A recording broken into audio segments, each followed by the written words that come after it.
Next is Eileen Patterson, and Eileen is, as is in the handout, is Director of Quality Improvement for the Ontario Health Quality Council. And what's, I think, most interesting is we've heard about the Tabor project before, and I think we're going to hear more about it today. A few months ago in, I believe, the same room, and I think there's an opportunity to kind of maybe understand a different flavor of how Tabor was could help us in understanding what occurred in Alberta. And now that Eileen is back, I think back in Ontario working with us. I've asked each of the presenters to give me a brief information that isn't in any of our handouts, and Mike's was that he's now an American citizen and has done so in order to vote in the upcoming election. So we're anticipating the outcome of that decision.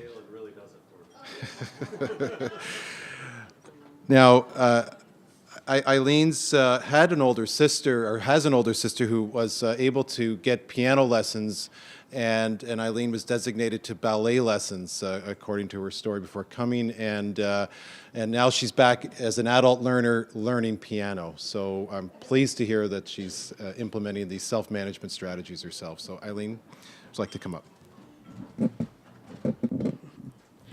Thank you very much, Jack. And yes, that is true, that it's never too late. If there's something that you want to get to, then there's always an opportunity to get to it later. So I had about 25 years of resentment over my sister getting piano before I decided to do something about it.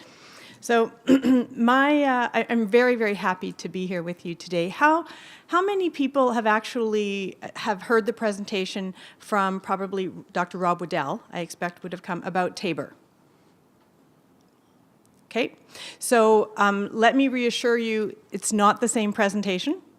And really, Tabor is just a launching pad, if you will, for some specific stories and examples. And just as Tabor was early days in the pilot project days, then some of those opportunities spread. They spread first across the region, they spread across the province, and so I've been lucky enough to be able to work with teams across rural Alberta primarily, some in the cities, but mostly rural Alberta, and I'm going to be taking from those stories to share with you.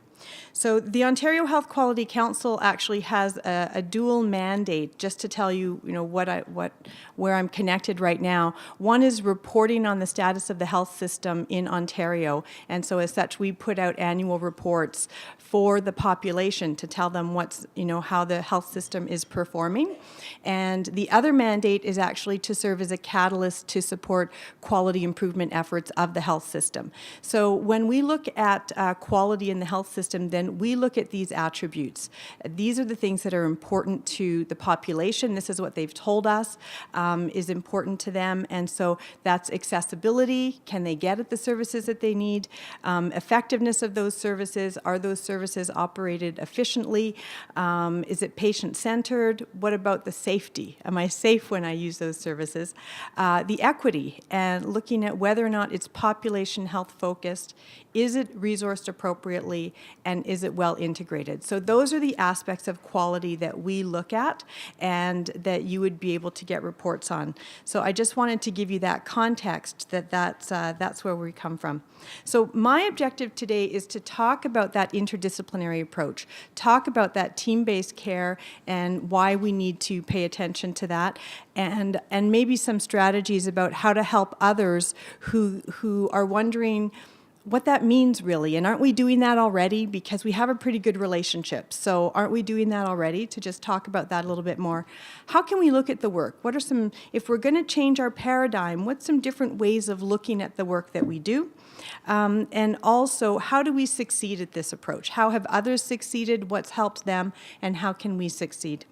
So that's the goal. Now, typically, this is what we often feel. I feel like we're often in a room with people who are just coming out of sitting on that chair. They have had a long line of people that they're serving, but unfortunately, too often, we're serving them one person at a time. So we haven't been very population focused on the way that we're doing it. So a lot of these concepts, of course, validate some of the presentation that, that Mike made, but this is just from that more personal experience. So the silos of care is that each discipline is focused on their own interaction with the patient, and we've done a great job at training disciplines. You know, we really have focused very, very well there, but what that does is we have left a huge gap in terms of the transfer of care between the disciplines.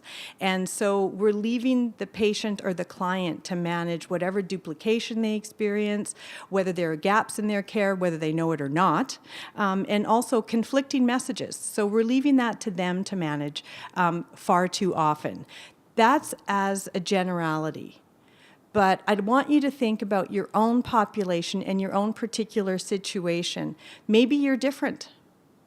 Maybe you don't operate from a silos of care perspective. And so what I have found very useful for teams is to ask some key questions that came out in 2000 in the Canadian literature around how will patients recognize that they are being served by an integrated system or that they're being served by an interdisciplinary team approach.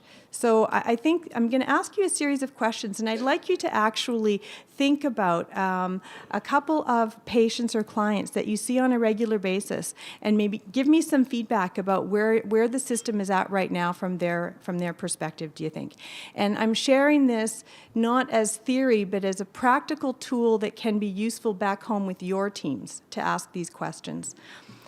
Do those patients have to repeat their health history for each provider? And can I get a sense, is that typically true or not? Yes or no? Yeah. You do?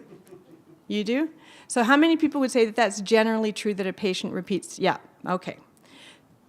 Do they undergo the same test for multiple providers? Yes. Are the patients the one informing their physician that they've been hospitalized or that they've had a diagnostic or treatment procedure, that they've been prescribed drugs by another physician, that they didn't fill their prescription, or that they've been referred to a health agency for follow-up care? Yeah, so they're the ones who manage that information. Do they have to wait at one level of care because of incapacity at another level of care? Yeah. Do they have 24-hour access to a healthcare provider? Sometimes? No. Okay. Do they have easy to understand information about the quality of care and clinical outcomes so that they can make informed decisions about providers and treatment options? Okay. Can they make an appointment for a visit to a clinician, a diagnostic test, or a treatment with one phone call? Okay. Do they have a wide choice of primary care providers to give them the time that they need? And with chronic diseases, are patients or clients routinely contacted to have the tests that identify problems before they occur? They're provided education about the disease process and provided with in-home assistance and training in self-care to maximize their autonomy.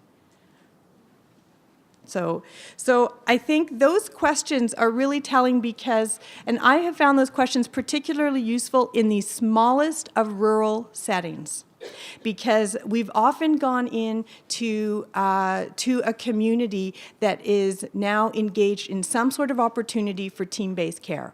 But they say, well, we know everybody. We call people if we need to. We are a team. Thank you very much. And they're very polite, but there's a little bit of a pushback. You know, you can go home now. It's nice you came for lunch. But and I think that when we go through these questions, very quickly, people start to understand, okay, I have a good relationship and I have a lot of respect for my colleagues. Why isn't that translating into a system, a team system that the patient would experience? And I think that's the difference that we want to get to, is that it's about the system structure. That's what's going to make the difference to the patient experience. And that's what we want to change.